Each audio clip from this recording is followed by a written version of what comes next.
السلام عليكم ورحمة الله تعالى وبركاته. أعزائي المشاهدين، أرجو أن تكونوا في تمام الصحة والعافية. اليوم أحب أن أقدم لكم متوسط أسعار الذهب اليوم بأسواق المال في مصر بالجنيه المصري الأربعاء 8/3/2017.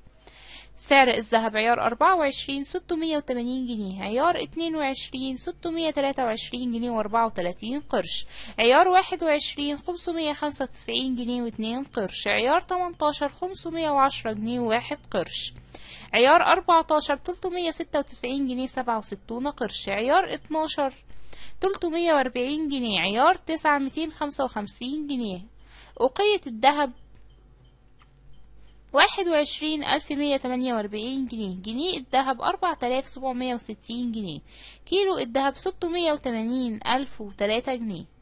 وهنا ينتهي الفيديو، وشكرا لكم على حسن استماعكم. رجاء أن تدعمونا بالاشتراك في القناة والإعجاب بالفيديو ليصلكم كل جديد. والسلام عليكم ورحمة الله تعالى وبركاته.